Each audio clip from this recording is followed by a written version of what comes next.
In 1956, Jack Parshall faces one of the most challenging air crash investigations of all time. When you talk about an accident in the Grand Canyon, you're talking about both hostile, inaccessible, remote, and dangerous.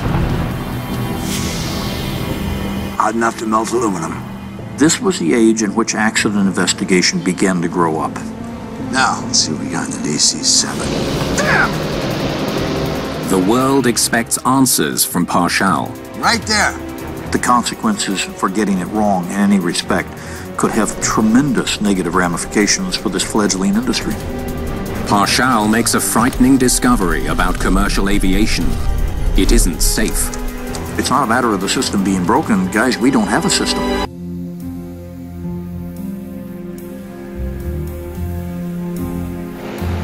At Los Angeles International Airport, United Airlines Flight 718 is preparing to depart for Chicago.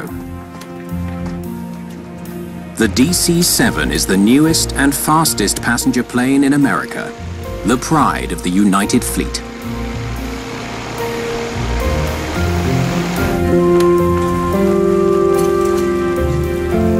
I'm sorry, sir, there's no smoking until after takeoff. In 1956, airline travel is something few people have had a chance to experience. There are only 117 commercial aircraft in the entire state of California. The girls were off, bound for New York. They were walking on air even before they got on board. Flying had a panache about it. Now, part of this was because it cost a lot, and there was a level of exclusivity about it, but there was also a level of civility about it. Expertly prepared and tastefully served. It was a special deal. A DC-7 can carry almost 100 passengers non-stop from coast to coast. It was no longer a situation where people said, well, you're going to go fly commercially, you're putting your life on the line. It was getting to be reliable, it was getting to be, if not ubiquitous, then fairly common. Chicago for dinner, gentlemen. Dinner can't come soon enough for me.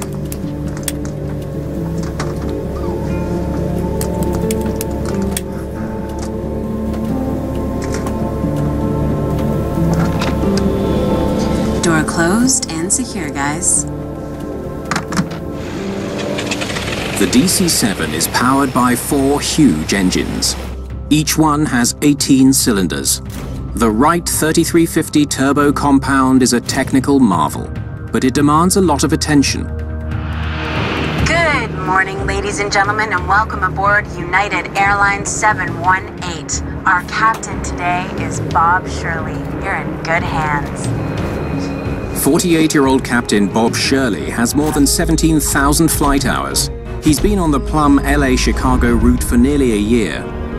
Bob Shirley was an excellent pilot. Clay Lacey is a former United pilot who was with another crew flying out of Los Angeles that morning. He was highly regarded as a pilot.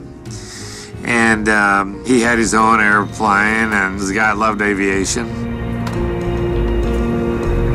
TWA is running a little late this morning, huh? Mm-hmm. The 36-year-old first officer, Robert Harms, is a World War II veteran and a former flight instructor. Well, we're on time, guys. Let's keep it that way. I'm 3 pages into the checklist. The third member of the United Airlines cockpit crew is flight engineer Gerard Fior. Engine number 1. RPM to 2100. The flight engineer was a busy fellow, and he fine-tuned the power plants individually and even by cylinder. Checking magnetos. Left. Both. Right. Both. RPM is good for left and right. The proper heat, mixture controls, and cowl flaps and so on and so forth to keep those power plants running at their best. Cylinder head temps are in the zone? Well, Dr. Fiore, we are blessed this morning. She's all yours, Captain. While the United crew waits to taxi, the tower controller gives instructions to the plane ahead of them, a TWA flight to Kansas City. TWA-2 cleared for takeoff on runway 25 right. Roger, copy. Cleared for takeoff, 25 right.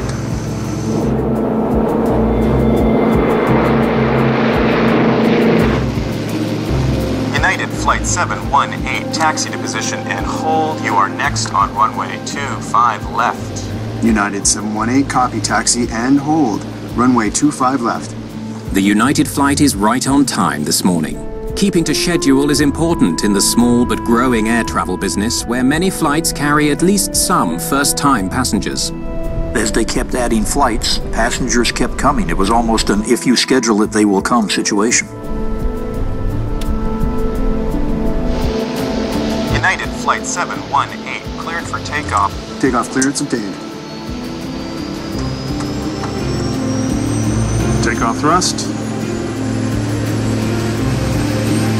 80 knots. Check. 120 knots. V1, rotate. At 9:04 in the morning, Flight 718 lifts off from Los Angeles. The trip to Chicago should take about 6 hours. Captain Shirley must follow an assigned corridor through the airspace around Los Angeles. After that, he's free to fly wherever he wants, as long as he reports passing a series of waypoints along the route to Chicago. If you had to divert, it was no real big deal. We did not have the sophistication of the radar equipment we have today. Back in the 50s, there was a big sky out there, and that was kind of the way everybody thought of it. There weren't that many airplanes up there.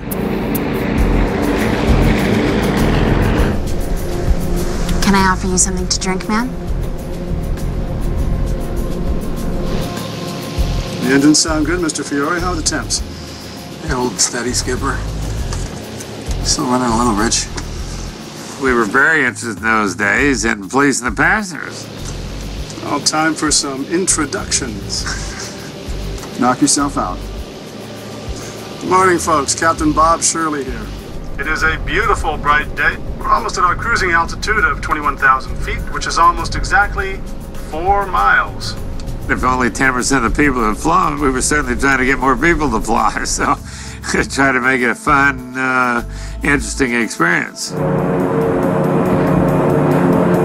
54 minutes into the flight, the DC-7 reaches its second waypoint. United 718, we're at Needles. 958, 21,000 feet. Clear skies, course direct to Durango. Estimate crossing the Painted Desert Line at 10:31. 10:31. The crew will next check in when they cross a point on the map known as the Painted Desert Line. I'll try to get you some spectacular views in the next half hour, so let's stay glued to those windows. We're just crossing into Arizona. On the right you can see Lake Havasu. Where we are, it's about 10 below zero, so don't go rolling down those windows now. Cruising at 21,000 feet, the crew spots thunderclouds ahead and adjusts their course. Back in those days, if we'd see a thunderstorm ahead or a line of thunderstorms, we'd turn and try and go between two of the cells. And without radar, we didn't have to tell anybody. We'd just steer around. Folks, we got a little weather, so it could get a bit bumpy, nothing to worry about. Just keep your eyes peeled and you'll get a spectacular view no matter where you're sitting. How we doing on your side, Bob? Thunderhead 5 miles south. We're clear of it. Damn! Shocked passengers have no idea what's gone wrong. Oh, God! Bang, bang, bang, bang, bang! Come on, baby, come on!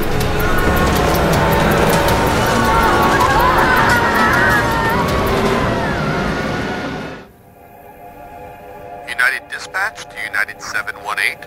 Do you copy? Flight 718 is overdue to check in. Calls from dispatch go unanswered. United Dispatch to United 718. Do you copy?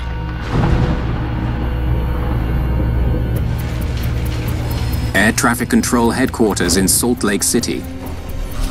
CA Salt Lake. Controllers here don't normally communicate directly with flight crews. They get flight information by phone from airline dispatchers who are in radio contact with their pilots.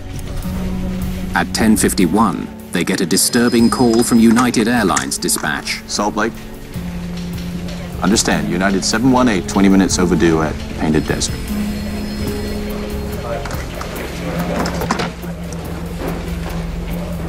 Moments later, another dispatcher calls.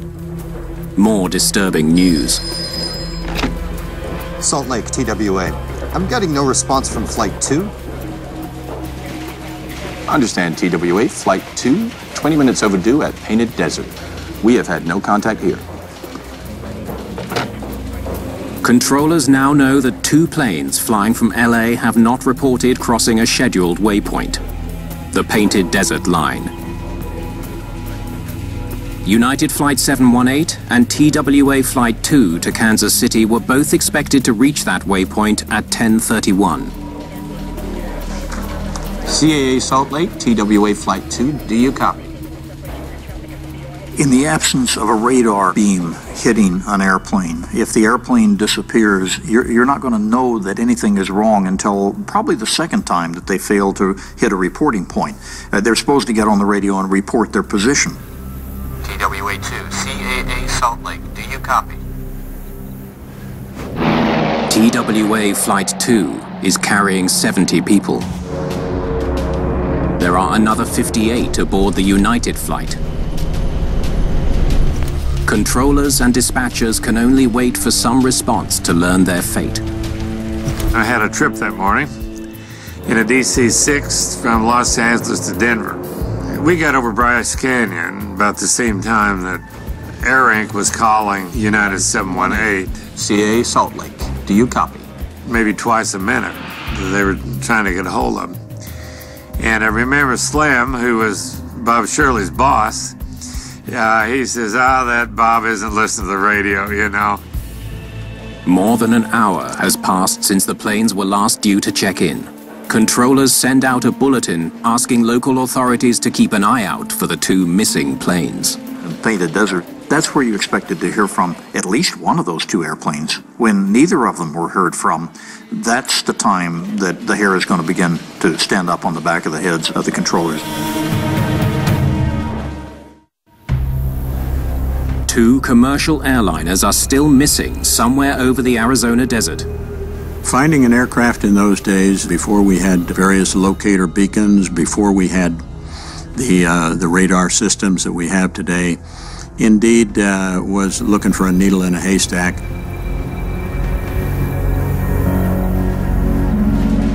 The next morning, news comes from authorities in Arizona confirming everyone's worst fears. They found him? The remains of 2 different planes have been spotted in Arizona's Grand Canyon. There was a gentleman named Palin Hudgens, who was an air tour pilot, who had heard that there were missing airplanes, and he was flying along looking at anything he could see down there, and he sees some smoke coming up from Char Butte. The twisted wreckage of United 718 lies on a rocky ledge, 210 meters up the sheer canyon wall. The air tour pilot spots the second crash site, on the floor of the canyon about 2 kilometers away. He banks around, comes in for a closer look, and there is the most distinctive structure in commercial aviation at the time. The tail of a constellation with the 3 prongs. There's just no mistaking that. We had 1 aircraft up on a bluff. We had pieces down in crevasses, engines and parts lying in various places. The immediate priority is to get rescuers into one of the least accessible places in North America. When you talk about an accident in the Grand Canyon, you're talking about both hostile, inaccessible, remote, and dangerous. Richard Rodriguez is a former investigator with the Civil Aeronautics Board. You're 1,000 feet above riverbed, for instance, depending upon where you are. So it's a very dangerous place to work.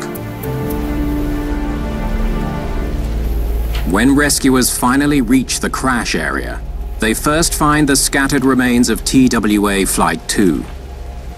Reaching the wreckage of the other plane will be even more difficult. These are mountaineers from Denver's Rocky Mountain Rescue Club.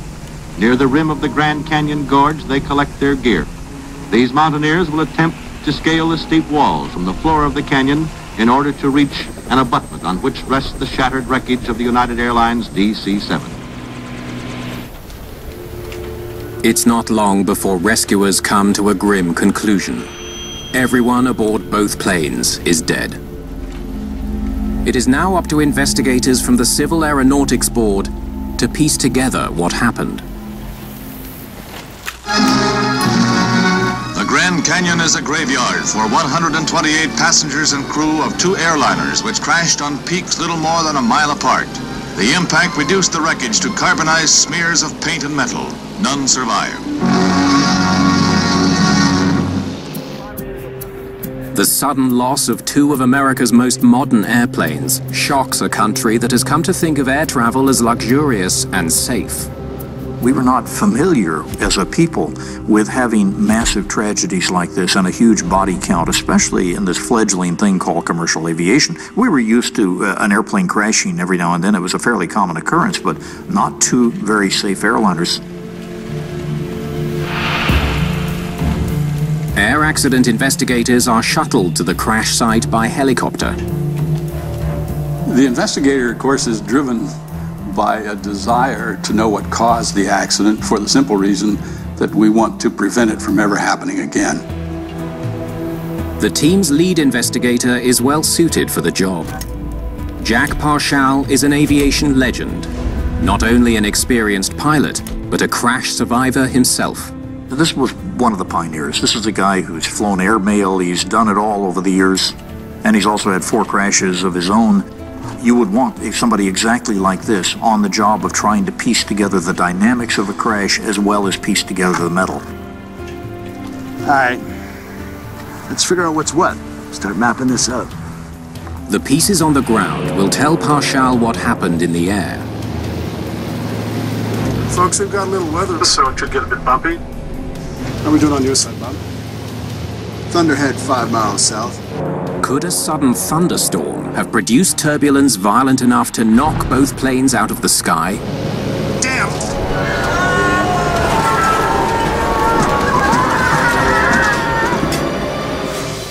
Jack Parshall doesn't have any of the advanced technology or the considerable body of knowledge that modern-day investigators have come to rely on. It was night and day between the tools that the National Transportation Safety Board has now and what they had then. It literally was a different world. They had very little. Broken fragments of the plane and his own expertise are all he has to solve this mystery. This is what's left of the cockpit. There were no black boxes like there are today. It really was a by the seat of your pants situation, and in fact, this was the age in which accident investigation began to grow up. Hot enough to melt aluminum. At the TWA crash site, Parshall finds evidence of an intense post-crash fire, but that doesn't tell him what brought the plane down. Where's the Connie's tail from here? Okay, let's take a look. Investigators locate the constellation's distinctive triple tail, about 500 meters from the rest of the plane. Well, well, well. The distance tells Parshall that the tail came off the plane before it hit the ground. If he can figure out why the tail came off in mid-air, he'll be one step closer to finding the cause of the crash. Check this out.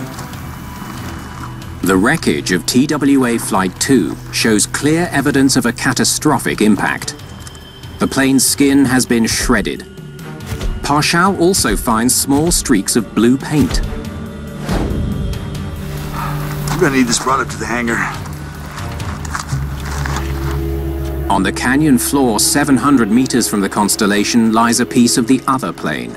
The DC-7's wingtip is streaked with red paint and is nowhere near the rest of the plane.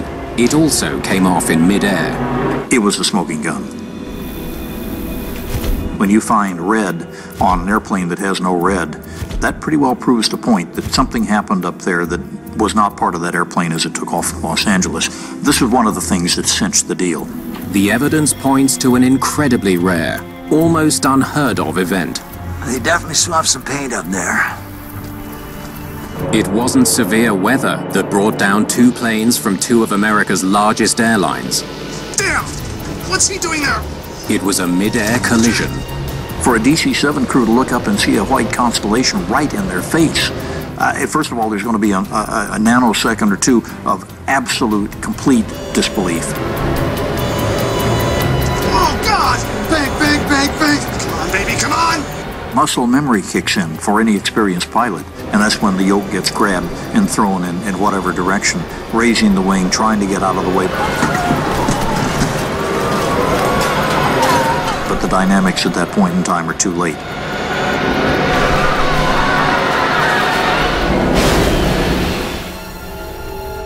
The collision over the Grand Canyon is one of the most significant accidents in the history of commercial aviation.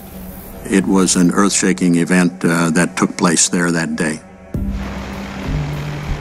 What Jack Parshall uncovers through his investigation could affect commercial aviation across the country. Already certain there's been a mid-air collision, he now needs to figure out exactly how the two planes collided and why. Can we get that piece over there, please?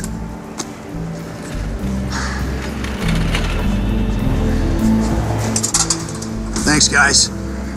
Parshall has to recreate the final moments of the two flights, based on bent metal and streaks of paint. It was one heck of a challenge to match those two aircraft up and come to a deduced conclusion as to what happened. They start to look at models in a mid-air collision to put things together and figure out could this wing have interfered with this horizontal stabilizer, etc. Now, let's see what we got in the DC-7. To try and build a scenario that matches some of the minute clues that they may have, like impact marks, like paint transfer marks.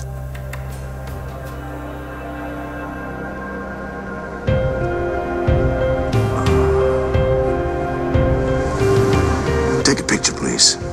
The paint transfer evidence tells Parshall that the DC-7's left wing hit the constellation from behind.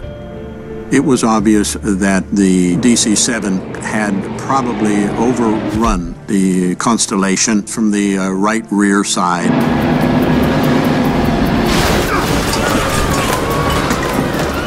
Had come apart, literally, knocked the tail off. The constellation plummets towards the Grand Canyon more than 17,000 feet below.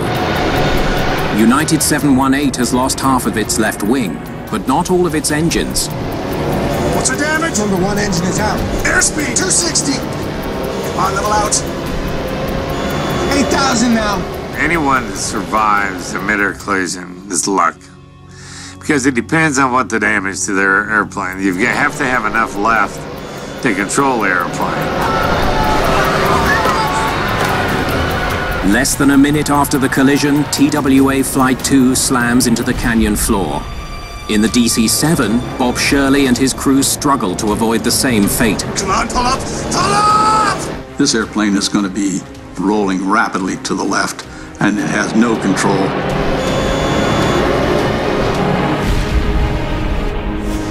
Parshall now understands the mechanics of how the two planes collided. But he still doesn't know why their flight paths crossed. They were supposed to be flying different routes at different altitudes. They should not have been in the same place at the same time. Damn! What's he doing there? Parshall now needs to know how that happened. Today, the only 3 bodies found from the United Airlines plane were brought up by helicopter. Here, Army, CAB, and airline officials talk over future operations as this somber announcement is made, that next Monday, a single reverent burial service in 3 faiths is planned at Flagstaff, Arizona, for the unidentified victims of the 2 planes. This crash in the Grand Canyon startled everybody and galvanized the country.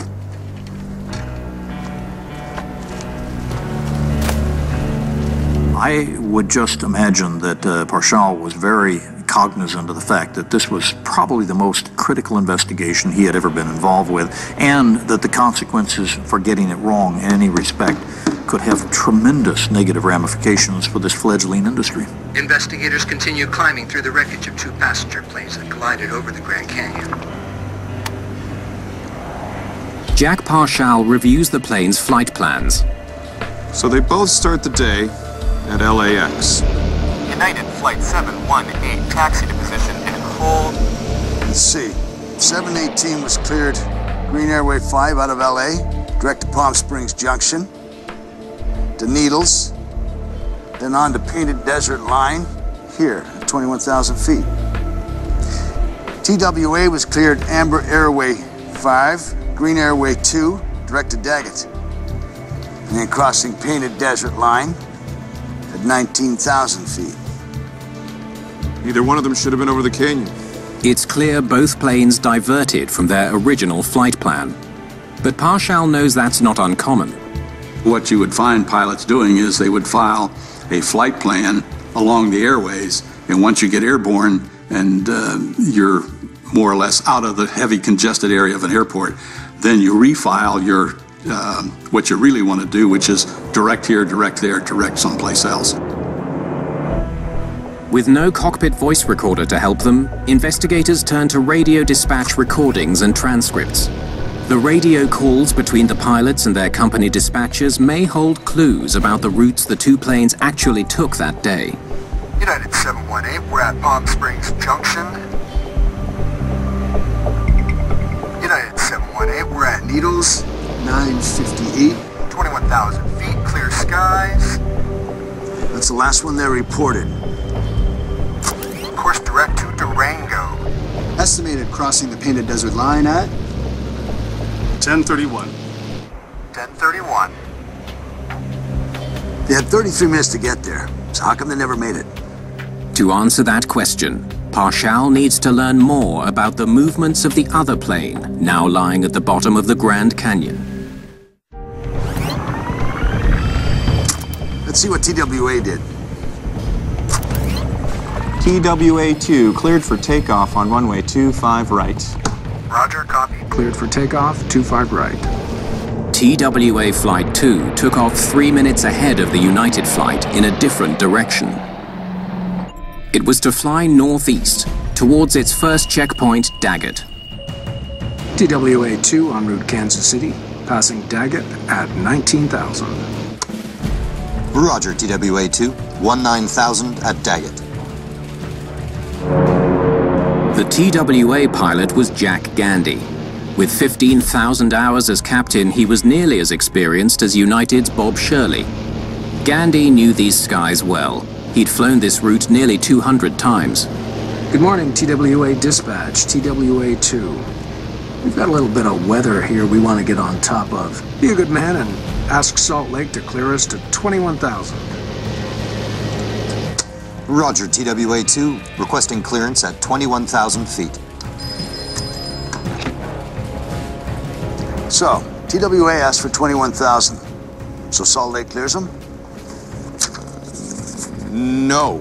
Request denied due to conflicting traffic. Advisory TWA-2, unable to approve to 1,000 due to traffic. That's a no-go on 21,000. United 718 is there. Captain Gandy wants to avoid the clouds in his path. And in 1956, he has another way to accomplish that. Let's just get on top of this stuff. He uses visual flight rules, or VFR. Roger that. Advise Salt Lake I'm going to VFR and 1,000 on top. Salt Lake, TWA-2 requesting 1,000 on top. Maintain at least 1,000 on top. Advise TWA-2 his traffic is United 718, direct Durango. The TWA crew was cleared to fly 1,000 feet above the clouds, but warned to look out for United 718. Well, they used to have a procedure to operate 1,000 feet on top. It meant you stayed 1,000 feet away from clouds, but you stayed in the clear, and you were supposed to be VFR, looking around for traffic. So, at Daggett, he asked for 1,000 on top. That's all fine. So where does that get him? His next report is from Mojave at 9:59. TWA-2 passing Lake Mojave, 1,000 on top at 21,000. Estimate Painted Desert at 10:31. Half an hour after requesting 1,000 on top, Gandhi reports his actual altitude. 21,000 feet. Now they're both there. They could fly at any altitude they wanted as long as it was 1,000 feet separation from those clouds. So they took 1,000 on top and then selected to fly at 21,000 feet. Investigators now understand how the TWA flight ended up at the same altitude as United 718. As for why both planes diverted from their scheduled routes at the same time... Damn! What's he doing now? Pull up! Pull up! The answer is the crash site itself.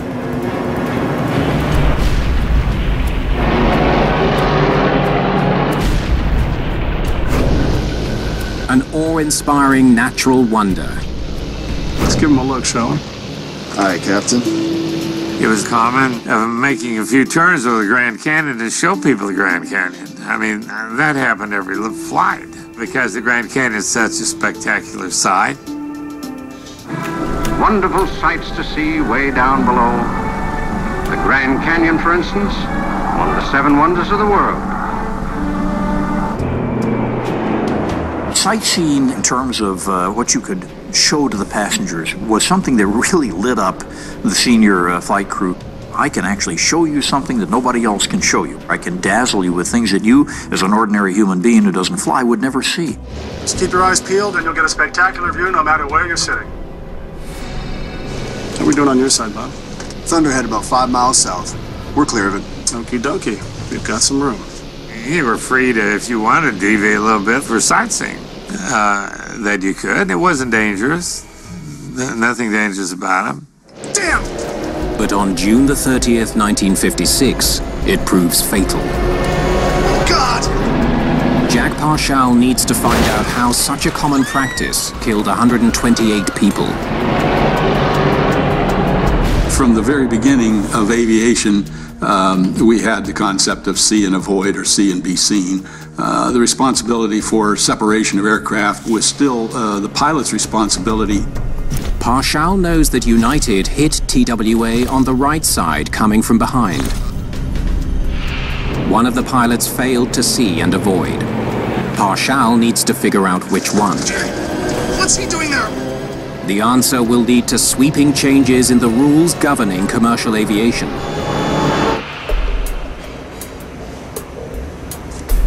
All right, let's see what Captain Shirley can see out there. Using a scale model of the DC-7 cockpit and airspeed estimates for both planes, Parshall tries to calculate the distance at which the United pilots could have first spotted the constellation. What were the views of the flight crew members from each one of the aircraft? Could they have seen each other? Did they try and avoid each other? So if they ended up like this, let's go back a couple of minutes. Those are the kinds of things that that investigator in charge, I'm sure, was asking himself and getting his team together to try and deduce from the evidence. I'm gonna need you over there. Investigators begin to suspect that there may be serious problems with the whole idea of see and avoid. Hey, keep going. Keep going. Let me tell you one of the dirty little truths of commercial aviation from the 50s all the way to now. We have been under see and avoid, but you can't see in most cases, even to avoid. And that's because the windows are very small. All right, keep going. A little bit further. Keep going. Stop. Come back half a step. Right there. That's where Shirley would have first seen the Connie. Since the DC-7 was behind the constellation, it was Captain Shirley's responsibility to avoid it. Oh, God! Big, big, big! Come on, baby, come on! Parshall wants to find out if he had enough time to do that. There are basic rules, and those basic rules are to, indeed, if you see an impending situation, the overtaking aircraft will give way to the aircraft in front. The 6 pilots in both planes were preoccupied with the demanding job of flying their aircraft. You had a piston plane, you had the throttles, you had the propeller, RPM, to adjust your RPM. The engines sound good, Mr. Fiore. How are the temps? Hold steady, Skipper. Still running a little, Rich. There's really a lot more to do. A lot more to do flying a piston airplane. That'd be 53 miles. Parshall's test shows that in theory the Constellation would have been visible to the DC-7 crew when it was 85 kilometers or 53 miles away. The numbers suggest that Captain Shirley had 2 full minutes to avoid a collision. That's more than enough time to safely change course. Damn! Oh, God! Come on, baby, come on! Parshall needs to know why that didn't happen. The answer becomes clear when he reviews the radio recordings. Dispatch, TWA-2. We've got a little bit of weather here we want to get on top of. Be a good man and ask Salt Lake to clear us to 21,000. On June the 30th, the skies over Arizona were not clear. Folks, we got a bit of weather over the canyon, so it could get a bit bumpy. Nothing to worry about. How are we doing on your side, Bob? Thunderhead about 5 miles south. We're clear of it. Okie dokie. We've got some room. They were flying, I hate to say fat, dumb, and happy, but in effect that's a phrase we use when you think everything's copacetic. When he factors cloud cover into the equation, Parshall reaches a stunning conclusion. The crew of Flight 718 had just seconds to recognize and avoid the plane ahead of them. Boom. The collision was unavoidable.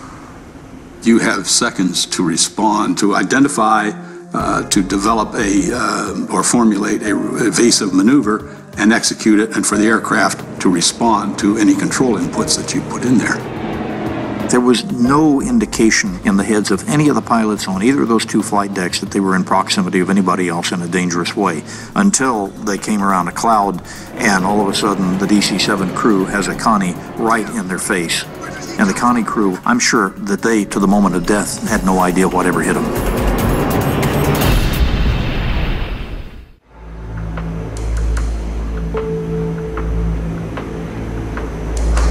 When Jack Parshall sits down to report his findings, he faces intense pressure. The reputation of an industry hinges on what he has to say. We're really there to try and prevent the next accident, a recurrence of similar circumstances that set up an accident. But certainly with the high death toll, 128 people died that day, 2 major airlines of America running into each other, there was a call to find out who was guilty, who was to blame. The obvious conclusion is that the pilots were to blame. That's a no-go on 21,000. United 718 is there. A lot of people want to lay the blame on TWA's captain, Jack Gandy.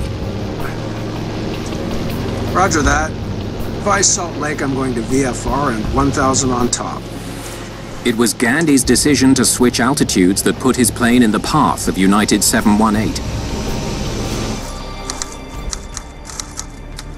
But a strict interpretation of the rules would put the blame on United pilot, Captain Bob Shirley.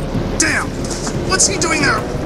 In a perfectly sterile analysis of this, the overtaking aircraft, the one who's overtaking the other aircraft, has the legal responsibility of avoiding the aircraft they're overtaking. Right there.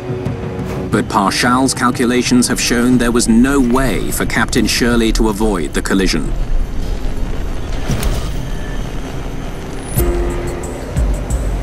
I think it's not only fair to say that these 2 crews were following the rules and doing everything the way that they understood it should be done. 21,000 feet. Now they're both there. But that this was the way society in aviation viewed the right way to do it at the time.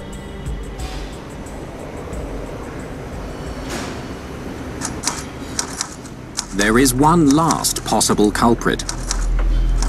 The air traffic controller who told TWA about the United flight, but didn't advise the DC-7 crew about the Constellation. Maintain at least 1,000 on top. Advise TWA-2 his traffic is United 718. There was an attempt to throw blame in all directions. Very human, very understandable.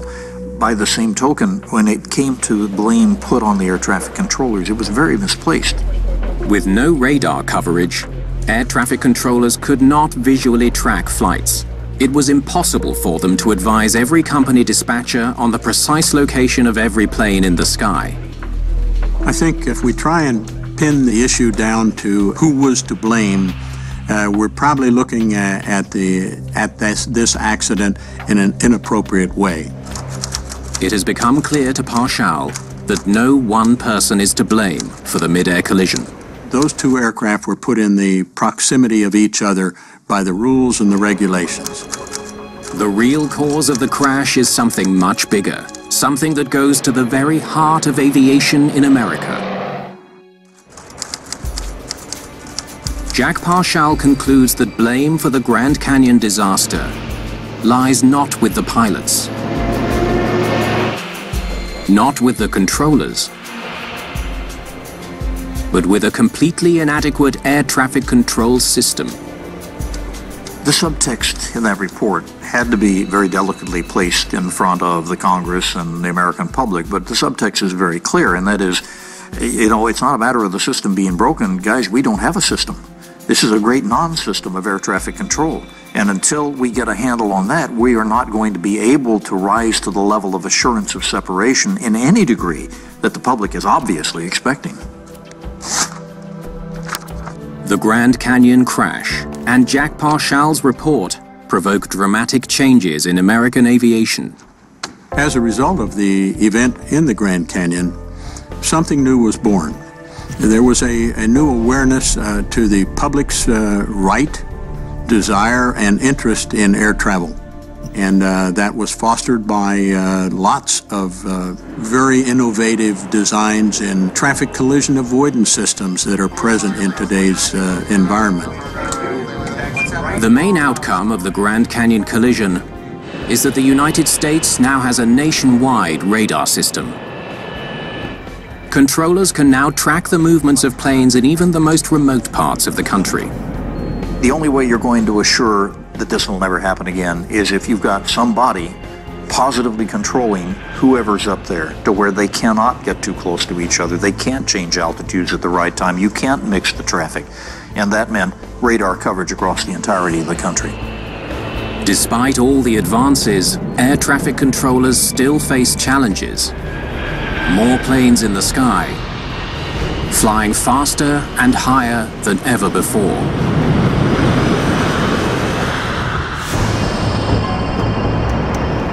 And though extremely rare, mid-air collisions still do occur.